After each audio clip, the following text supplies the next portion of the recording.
Welcome to the Globetrottin ADs. This podcast is for you, athletic directors, activity coordinators, coaches, and program associates based in international schools around the world.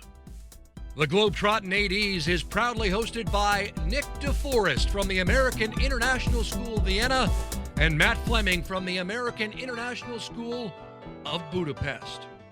Here they are now, Nick and Matt and the Globetrottin ADs. Hello, everybody, and welcome to this week's episode of the Globetrottin ADs. Today, we have a special guest that we're going to interview and chat with. We have Laurie Tasharski. Laurie is from the International Center for Missing and Exploited Children, also called ICMEC. Laurie is the Director for Global Education and the Center of Excellence. And today, we're going to talk about a pretty sensitive topic, but it's something that we feel should be shared amongst teachers and those professionals working in schools. So today we're going to talk about childhood sexual abuse. Some of the conversations may be explicit. We're always aware that when we discuss about abuse or talk about this topic in training with staff, that there are likely to be survivors of abuse or supporters of survivors present. The content we're going to discuss today may cause strong emotions, and that's okay. So please take care of yourself and reach out for support. If you'd like to learn more, you can contact Laurie. She'll have some information she'll share with us about that, or you can contact Nick or I. So we want to welcome Laurie. Thank you. Thanks. Glad to be here. Yeah, thanks, Matt, and obviously thanks, Laurie. Start us off with a bit of your profile, as Matt alluded to a little bit there, but tell us who you are and what your organization does. Yeah, great. Thanks. I work for the International Center for Missing and Exploited Children. We also go by ICMEC.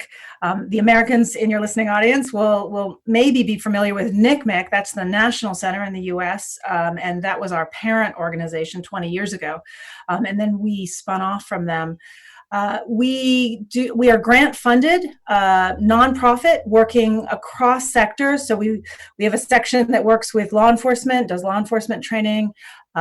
We work with healthcare workers. We work on global advocacy, legal advocacy and legal research.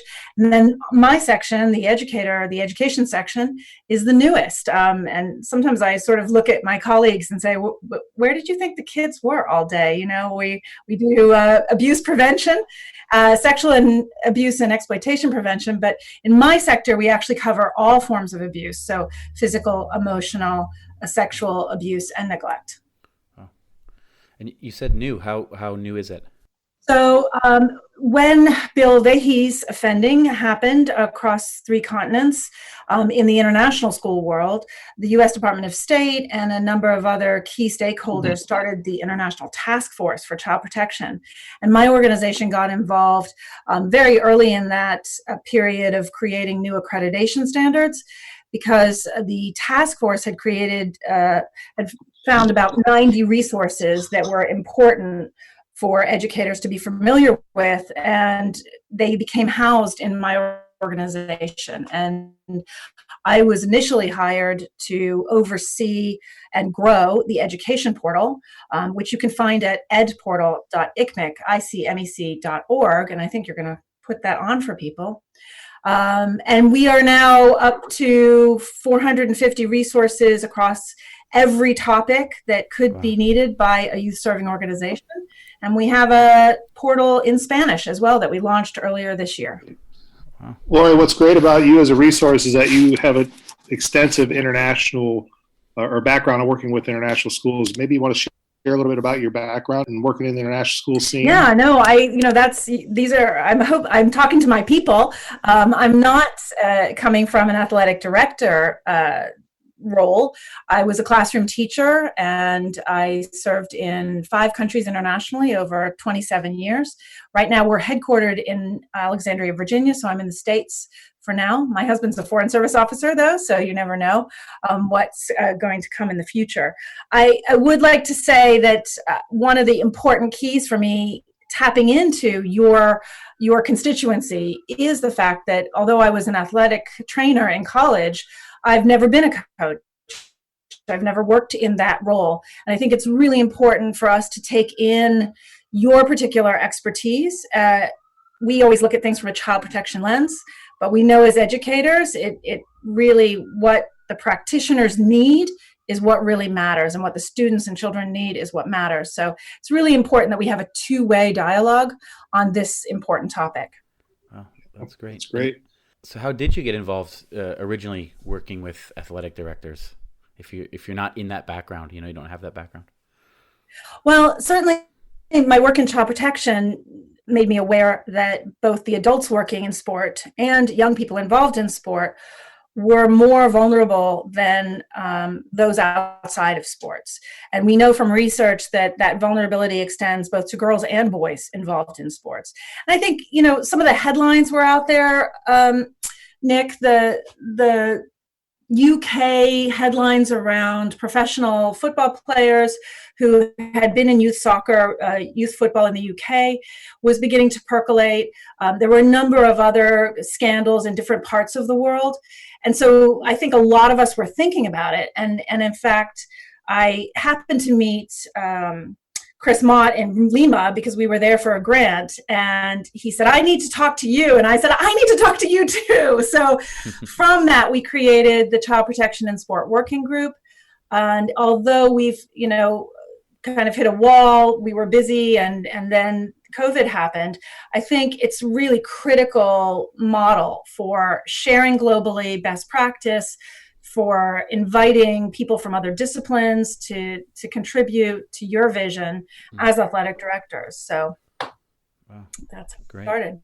And, you mentioned sharing globally, and Bill Vahey, you mentioned briefly that's global, but we want to dive into a more of a U.S.-based case today, right? As we're going to talk a little bit about Laurie Tasharski, and maybe you could... Sure. I wonder, I think I can assume that most people in the world have heard the name Laurie Tasharski.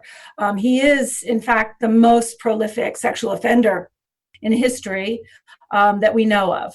Just to give you a little bit of sort of what his trajectory was, he, in fact, showed up at a girls' gymnastic gym in Michigan and volunteered to be an athletic trainer back in 1986.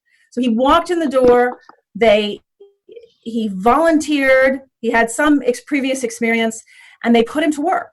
And from that initial association with that local gym, he was able to start working with Michigan gymnastics coach at the Michigan State, MSU, Michigan State University, a couple years later. And then he entered medical school at Michigan State and took that training further. And in fact, his first sexual offending was while he was still a medical student, and he sexually assaulted a 12-year-old girl under the guise of medical research at the gym and at his apartment. So already boundaries were being crossed. Already he was beginning to leverage his status as a med student to enable his offending. And at that point, there was no evidence that the child reported the abuse. So as is common, as you all know, there's usually a very long lag time for students or children to report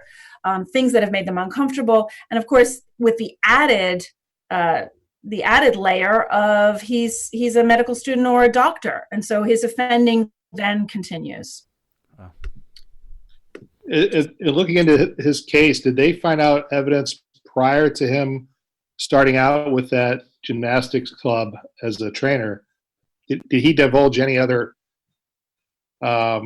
secrets or information about how he maybe started as a predator, even in his youth? You know what I mean? Like even before he started working at that club. Yeah, no, there was an internal review conducted of USA Gymnastics, and they restricted the scope of the review to institutional changes or institutional factors that either enabled the abuse or things that were lacking that could have prevented the abuse. So I don't actually have any information about his life prior to 1986, though we do know that he perfected over time. There were 14 allegations actually before he was ever charged And the first charges that came against him were the result of only 3 victims stepped forward. So out of what we now know to be in the hundreds, only 3 actually stepped forward at that point. And because the police were able to search his house, they were able to find a thumb drive with sexual abuse material, so child pornography. We call it CSAM, child sexual abuse material. And it was only that discovery which enabled the first set of charges. And in fact, what's interesting about Larry Nassar is that he was held in such high regard, and so many people believed he was the last person who could have ever offended against a child sexually or have a sexual interest in a child. Even when they found the child pornography, many, many people, including his victims, defended him and said that what had happened to them couldn't possibly have been abuse or in service of his sexual interest.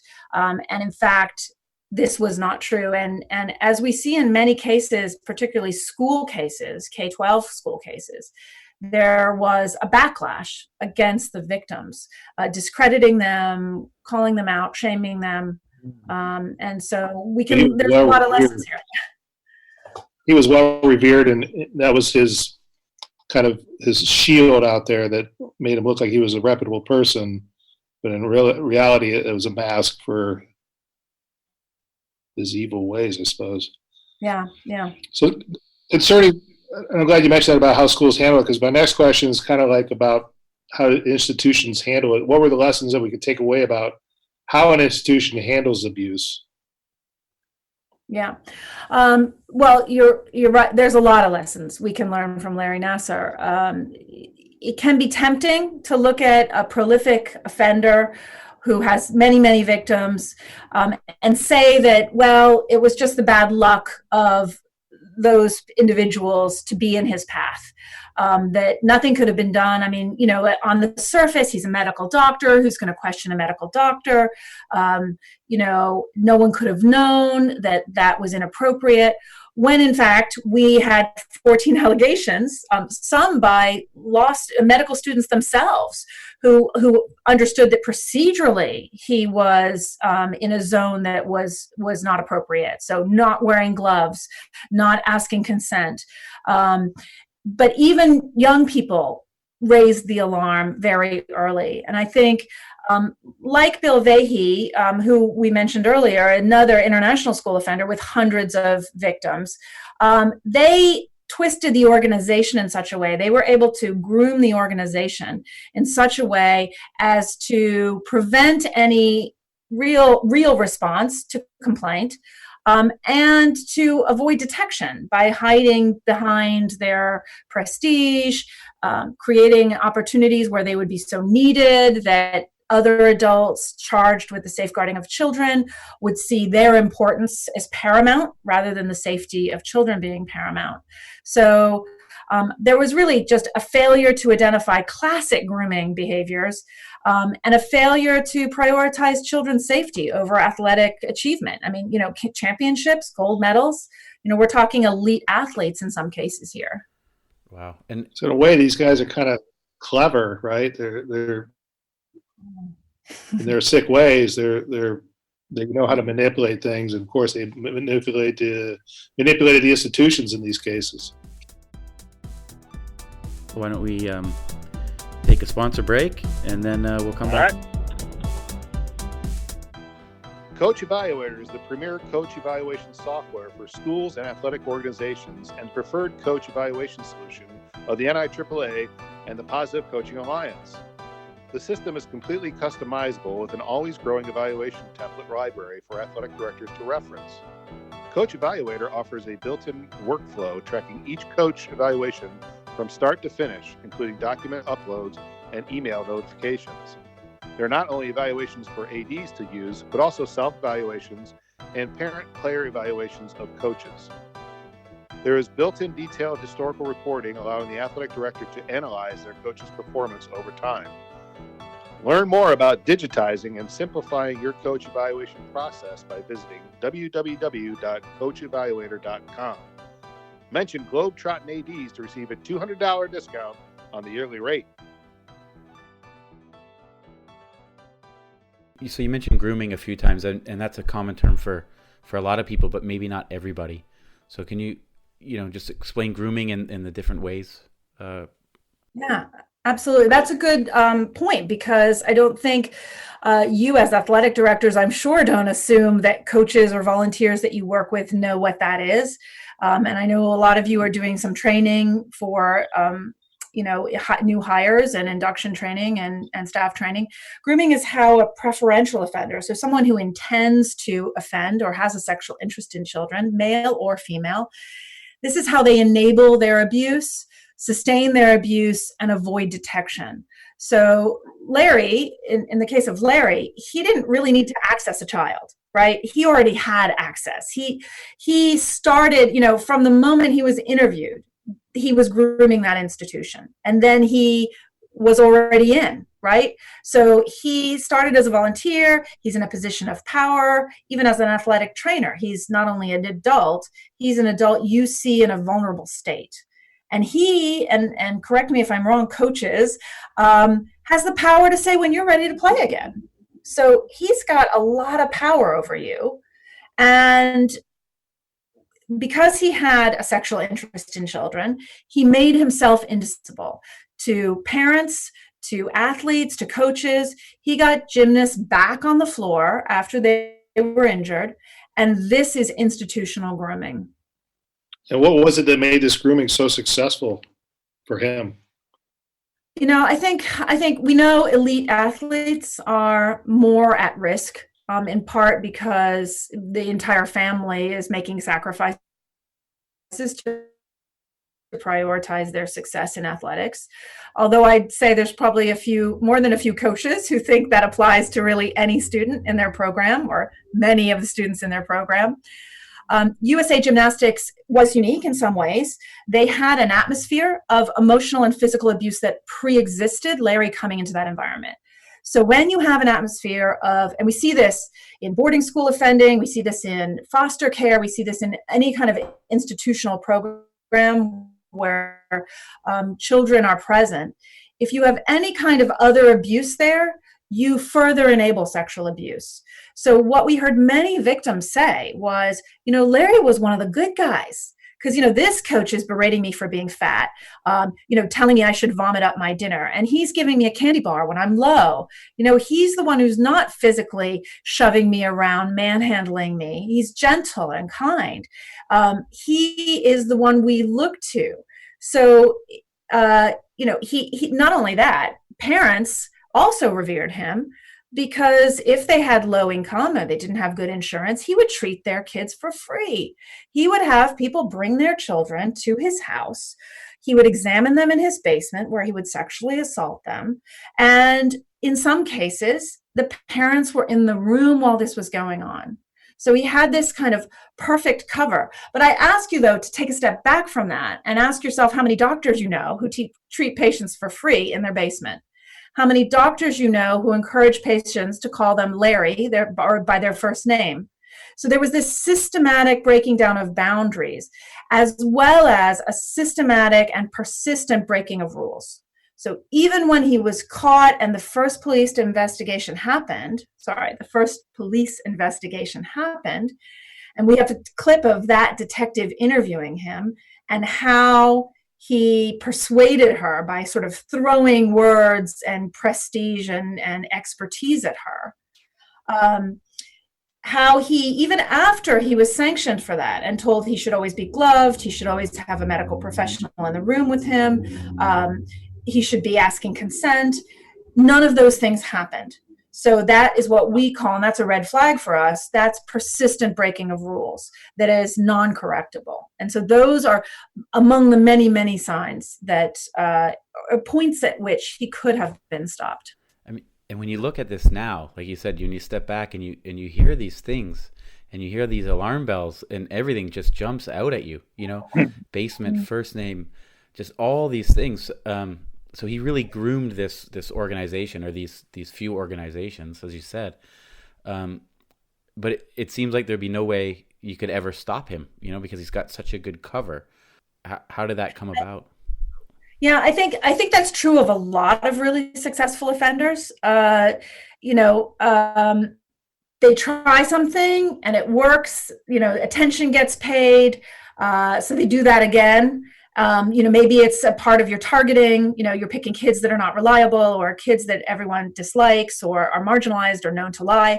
But they do very often get caught. So what happens is, as they're passed on from school to school or program to program, they learn the lesson from the last place. What caught them out, right? Was it one-to-one contact? So now I might start offending in plain sight. So I might be touching kids in a way that other adults aren't going to object to initially, where they're just going to get used to it. And then they're going to think, well, that's just them. They're just touchy, or that's just how they are. They like to give foot rubs or whatever it is. And then I kind of build a case for myself when I get shifted to the next place, where, as I said, you sit in the interview chair and, I'm a teacher who cares too much. I love the kids I coach. I'll give everything. I'm all things to all people.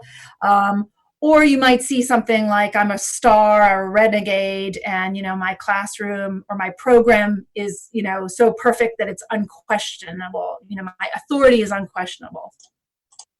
So, Laurie, this is really interesting. This profile, this background you're giving us about Nasser, and I know you have an audio clip you'll share with us about an interview you did with a detective.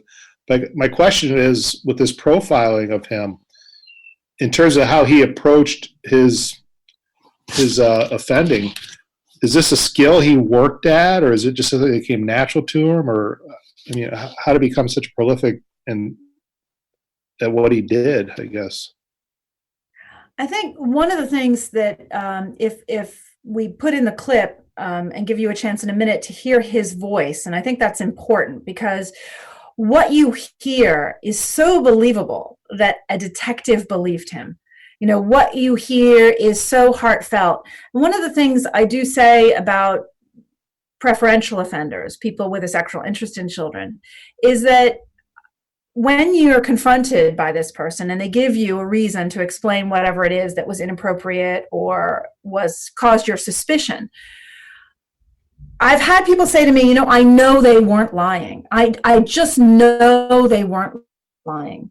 And I think what we all need to understand is that in many ways they're not lying. They believe that they are doing the right thing. They believe their own story. They believe in order to offend, to sexually harm a child, you have to overcome the barriers to doing that. And in doing that, there's a lot of rationalization that goes on. And so you will get a chance in a minute to hear Larry talk about this technique that he believes in, and he really believes in it.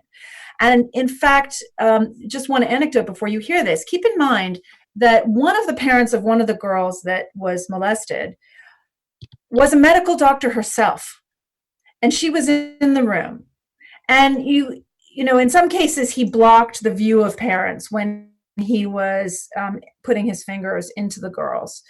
But in this case, she saw that he had an erection. And she said that, astoundingly, such was the trust she had in him personally, that even with her medical training, knowing that is very, very wrong, that she felt sorry for him. She says, and there's a podcast, I think, that Nick will give you access to or hook you up with a link. She says in the interview, I felt sorry for him. I thought, oh, this poor man, he's aroused. And then separated from this kind of web he wove, and you'll get a chance to hear him weave it, she would have never thought that was appropriate or okay. And it was her own daughter, which is what's astounding. So I'll let you have a listen. Okay. Amanda says she told investigators about seeing Larry with an erection, but that detail isn't mentioned in the reports.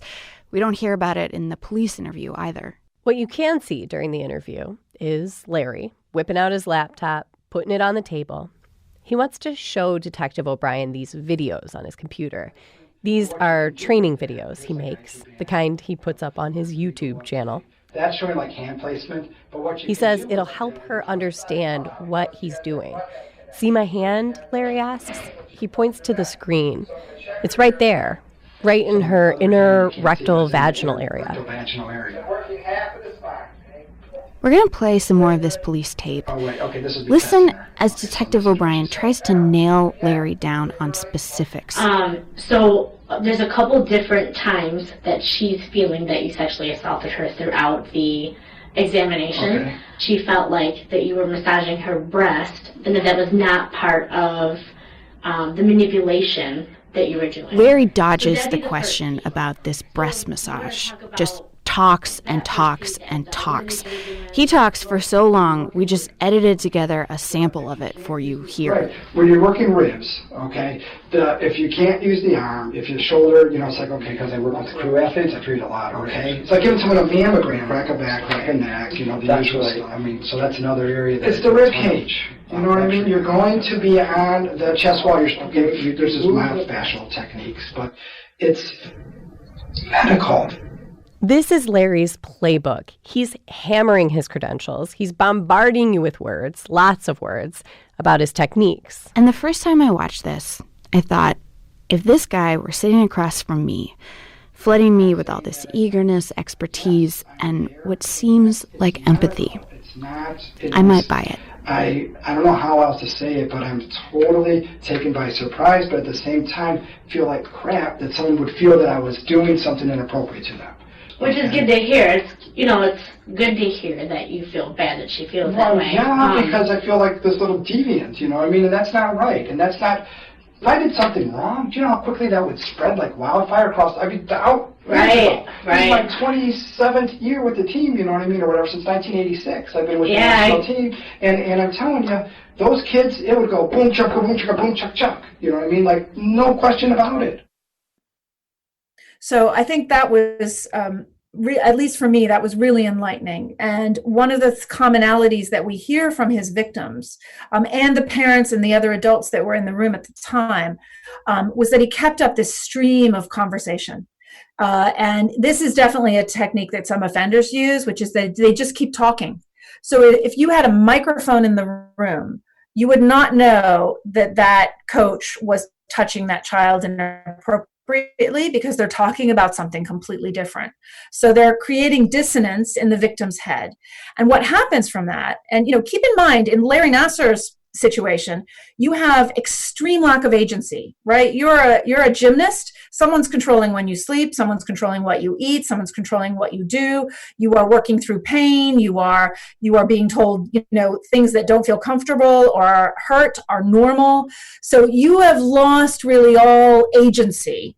And that's one of the reasons we are so strong on, asking children consent before we touch them, even in a sport where you feel like you're touching children all the time, and it should be given. It's important that they don't lose that right, that human right.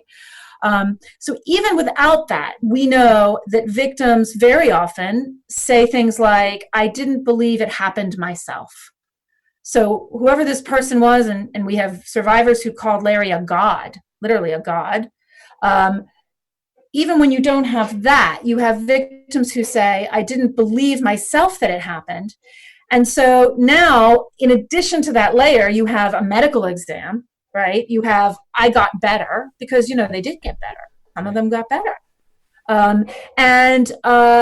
So really understanding that kind of environment means that your protection needs to be that much more robust. You need that much more protection of boundaries. And so he crossed all these boundaries, knowing it to the victims or not, in some cases, as you said. But so how can we then protect and prevent these kinds of boundary crossings in our programs, that are a bit different than USA Gymnastics? Right. I think we can certainly talk about the multiple ways to do that, because really there's no one way. It's not, we write a policy and then everyone knows what to do and then they do it. Because really we know from looking at lots of cases Bill Vahey's offending, for example, happened in a school that was one of the very few schools at that time that had very robust child protection policies in place. Wow. But they weren't carried over into the environment. So it was a very casual, and we can all identify with this. Sometimes I think we love international school teaching because it's a bit more casual, right? We might know students' families. We might cross some of those boundaries, even using first names when we're out of school. So it doesn't mean that every professional educator is an offender. Very, very few are. The vast majority are not going to ever harm a child. But by muddying the water is what we call it. When a lot of people break a lot of different rules, then it's harder to see the people who are persistently, intentionally breaking rules, crossing boundaries. So that means all of us kind of have to tighten up our professional ethics and what's okay and not okay. And I think it was Matt I said to, the way we want to frame this is, you've now made boundaries so loose and so low that child is now vulnerable to abuse by someone else. So you've actually made a child more vulnerable by your own sort of lack of professional boundaries. Wow. And I think that's a place we can all understand we have a role to play. Right. That's great. So it's not just, writing a policy, having a code of conduct, signing it, and taking an online class maybe, and then you have it. I think that's important. Mm-hmm. Because we're dealing with that at our school, going through the process and tightening things up, and there's always, well, what about this? We could do that. That's no problem. We've always done this. Or I know that kid. I've known him for years. I can take him in my car for a ride. But you're loosening the boundaries. Where do you draw the line? Yeah. And another interesting fact is, like, a lot of us work with colleagues who have kids, and the kids are in the program, so it could make it a little trickier as well. Yeah, we do. We have actually some good advice, I think, on dual relationships. And I think that happens for coaches, especially when they're also educators working in the school. And I don't know how many schools still have that, where your math teacher is also a basketball teacher. And it really came out of that dual professional boundaries, and then the additional overlay that we have in international schools that we really don't have in the US, in our home countries, or in Canada or Australia, wherever you're from, which is personal dual relationships. So what we would say to that is, really, they need to be reported, right? You're close friends with your neighbors who happen to be students and have kids the same age. You hang out together. You might be having a beer at their house while your student walks through the house. That's really common, right? We're not asking for that to stop. We just want to be sure everybody knows up front that happens. This is why it happens, and that you agree that you will maintain school code of conduct boundaries in that environment as best as possible. So that would mean things like, you're still Coach Matt or, Mr. Turner. If you go on vacation, staff related to child protection know you're going on vacation with them. They know what the sleeping arrangements are. We're not, sharing a bedroom with a student because it's a beach house and they're just putting all the boys into one room and all the girls into another. We are not stepping in for our good friend in order to finish up bath time. We are not running that one child as a favor to a friend down to the ice cream parlor in our car. We are maintaining those boundaries so that it's very clear that even though that student sees you in another place and space, there is still that teacher hat there. Because otherwise, and again, it's not because we think you're going to suddenly decide you're sexually attracted to that child. It's more that there are those who seek to do favors for parents. And to be honest, and I'm positive your listeners understand this, parents want you to have a close relationship with their child. They are seeking attachment. That's a lot of the PD that we're getting right now is, how to connect with your students, how important it is to connect with your students, to know what they like to do and how they are off the field. Maybe not to be with them off the field per se, but to, engage them and talk to them about all their other interests and really get to know them. I'm so glad you said that, because child protection is not against authentic student attachment. And in fact, to be a trusted adult, and we can switch into that mode, which is that coaches are trusted adults for children. They see kids in shorts and swimsuits. They're much more likely to spot signs of physical abuse. They're much more likely to see parents emotionally abusing their child, or even physically abusing their child, because they're seeing them, outside of the classroom. They're seeing them in a more relaxed space. So it's critical. What you say is critical, and I wouldn't go against that. And how can I hold those two ideas in my mind? Okay. Well, we make very clear to students and parents what the appropriate boundaries are. We're transparent about what our role is. And it's always the role of the adult to maintain those appropriate boundaries. So we know students sometimes cross boundaries. Students can become inauthentically and inappropriately attached, but it's up to us to maintain those appropriate boundaries. And it doesn't preclude close relationships. It doesn't preclude authentic student attachment. So circling back to athletics, and I know you have some statistics from the organization. They provide some really solid information about that. What do we need to know about abuse, particularly in athletics programs? Yeah, that it happens, to be aware of prevalence. And I know this as a teacher. If you think this is something rare, then you're going to dismiss your suspicions. And I'm sorry to be the one to say that this isn't rare. We know that 1 in 10 children, based on a study in 2004 in the US, experienced sexual misconduct by an employee of the school. So 1 in 10, if you just apply that to your students, you get a sense of how prevalent this is.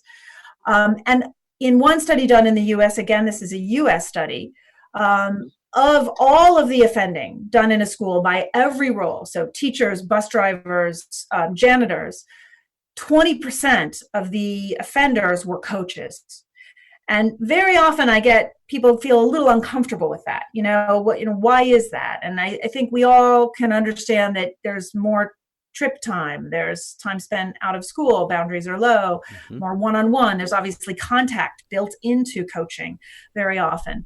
And as I said, we're still saying that the vast majority are not ever going to harm a child.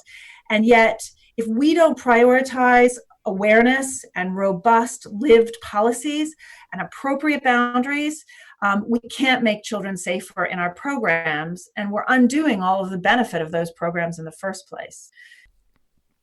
Well, Laurie, then, is abuse really preventable in these types of situations? Yeah, I think abuse absolutely is preventable. How do we know that? We talk to offenders who offended in this school, but not in that school, right? And then they offended in the next school. So we know that you can prevent situational offending. And I think not tolerating abuse, the failure to act is an endorsement of abuse. And coaches may have opportunities that educators don't have to observe parents harming children or colleagues who've crossed a line. And it's important to acknowledge that it's not the job of children to tell us if something bad has happened to them or made them uncomfortable. And I think very often as educators, we sort of point to our curriculum. Well, we taught body autonomy, or we taught consent in social emotional learning. And so kids know to tell us, right?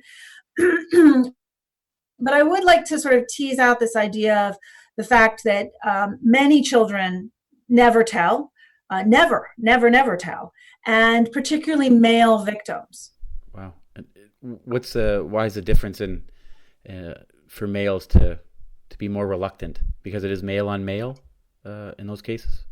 Yeah, because very often in this environment, if it's a female offender, then of course society tells us that he's the man, he's the stud, and he's not going to be treated like he's been a victim, but rather a hero. And if it's male on male, depending on the age of the child victim, they are stuck with a situation where they either were emasculated, they didn't act. And we hear the sexual offending by the wrestling coach. We hear people saying, why didn't you fight back? Why didn't you punch him in the face? That's what I would have done. And so they're really feeling implicated. And of course, male victims, society's not accepting, of homosexuality. And so you have that added layer of it. They may question, well, maybe I was sending out a message, or I'm a teenage boy and I got an erection. And that if there's someone seeking sexual contact with a child, they're going to be watching for those kinds of openings. Language like, you're at a urinal and I saw you look. It's okay to be interested. It's okay. And immediately the guilt is on the victim. And so that just begins to percolate in their head.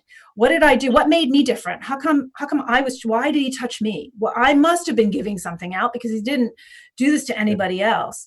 And so it's really important that the core of whatever programming we have for training is that victims can never consent to abuse. Even if we're talking about a 17-year-old in a relationship that appears compliant, and this is the word we use, compliant, with a coach in their late 20s, that is not a romantic relationship. That 17-year-old is not an equal to the adult who has power over them. And so it's important to understand that abuse is not normal. It is not a healthy or productive part of athletics in any form, whether it's emotional abuse, bullying, hazing, physical abuse, or roughness. And by physical abuse, I do want to point out, I just realized it just now, that sustained physical activity and sustained physical restraint are both physical abuse. Okay. So what 5 things would you expect to see in a program that puts children's safety first? What are some guiding lights for programs that you could recommend? Thanks for asking, Matt. One of the things that we're seeing more and more is that schools actually have child protection policies and procedures, which they didn't before. And so in some cases, they're feeling quite, tick that box and we're good now. And in fact, if those policies and procedures are not lived, they're not going to be doing anything except sitting in a drawer. And I can tell you that I sometimes have schools say to me, oh, we have this policy and there's none of this. There are no WhatsApp groups and there's no communication with students and outside of school. And all that really tells me is that the lawyer wrote the policy, because I know as a teacher that there is communication outside of school. And on a trip, you've got to have some way to keep track of those young people. So I think what's harder and important is to approach this from not an adversarial perspective, but from a collegial, collaborative way, so that anyone who's being held accountable to a code of conduct or a policy knows that someone in their role was a part of the decision-making around that. So there's buy-in, and when the rules get broken, it's clear that someone's breaking them, not that it was just unworkable in the first place. One other thing I do want to say about beyond policies and procedures is that it's really critical to have multiple reporting pathways. And this speaks to what I was saying earlier, and we have examples of this in cases. You can find cases on the education portal under case review, policies and procedures case review. Mm-hmm. Like in the Sandusky case, someone witnessed a child assaulted in a shower, but the only person for that person to report to was the direct boss of the 2 adults involved. And I think it's really important, particularly for male victims, to have someone to report to who maybe is also male. So very often I see child protection designates are female. It's very female loaded. That raises a concern for me. I'd like to see gender differences, role differences, not just senior leaders in the reporting structure. Also giving young people other options, local hotlines, international hotlines, to talk to about something that may have concerned them or made them feel uncomfortable, that they could just say, is it normal that my coach is staring at me all the time when I'm in the shower? And those sort of professional outlets, places for advice, will help them come to reporting. And so we always talk about mandatory reporting as being a sort of multiple options kind of a situation. And then I think the last kind of couple, and I've already mentioned training of students, training of staff, what to look for. I think the next podcast might just be about signs and indicators, what to look for physical abuse and other forms of abuse. Besides that, I think it's really important to have a zero tolerance policy at the school. So calling out homophobic language, calling out sexual harassment. We know, we have a lot of data to support that a climate of harassment causes more abuse. And so it normalizes sexualization. It normalizes adults having power over children and young people.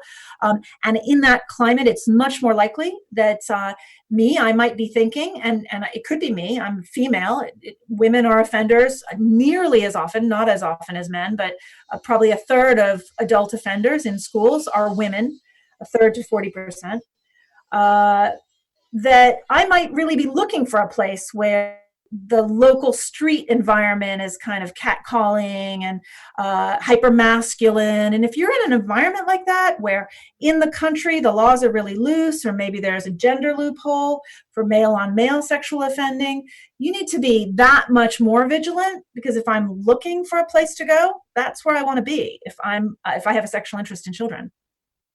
This is great. Well, thanks a lot, Laurie. This is super valuable information for us as athletic directors, of course, and hopefully maybe somebody else who's not an AD or might be listening can get an idea that, this isn't an easy topic, of course, for everybody to listen to or maybe discuss, but it is factual. It is part of our lives, unfortunately, in school, whether it's international, whether it's stateside or elsewhere in the world. So I'm glad we had this opportunity to talk to you, because I think the more we have chances and opportunities to talk about these things, and then measures we can take to help promote or prevent these cases happening, or promoting sound practices that allow us to look for some warning signs.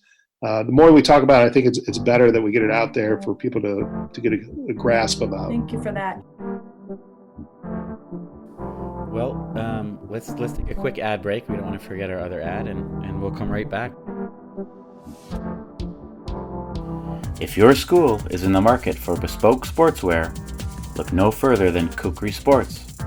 Kukri has evolved over the last 20 years from a bespoke sportswear manufacturer into a true sportswear partner, firmly believing in the value of sport at all levels.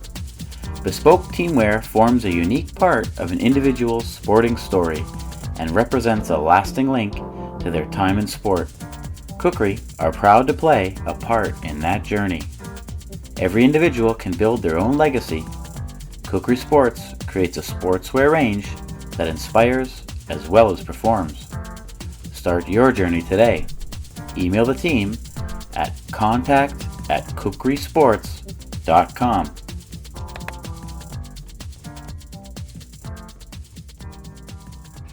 Well, Laurie, thanks so much for being on here. Matt, that was a great wrap up and shows how important this is. And Laurie, you mentioned a minute ago about another podcast episode, and we're extremely happy to not only have you on today, but to continue this series, so to speak, and to have a colleague of yours, Dr. Jordan Greenbaum, on, a child abuse physician. And we're going to just get more in depth and keep the conversation going.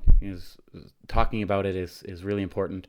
And like you said, often not just having a policy and putting it away, and not just doing one course and stopping to talk about it. So thanks again, and we look forward to the series going on. Yeah, thank you so much, Matt and Nick. And I just hope what your listeners are left with is the understanding that they really do have the power to intervene, to stop abuse, which also stops abuse from occurring later in someone's life. So we have a multiplier effect when we intervene on behalf of a child. And I just want to thank you for giving me this opportunity, but also to thank all of your listeners for the work that they do every day, which makes children safer. So Laurie, if folks want to find out more about your organization, the work you do, or maybe want to get in touch with you to find out how they can learn more about your programs and the work you guys do, where would they go? Yeah, we can be found online at the short link EdPortal, EdPortal.ICMEC.org. And we also have a COVID page if anyone is needing specific resources to what we're all dealing with right now. That is at covid.icmec.org. And we welcome a chance to hear from you. You can write to me at edportal@icmec.org. Great. Awesome. Thanks so much. See you next time. All right. All right. Until next week, this has been another episode of the Globetrottin ADs.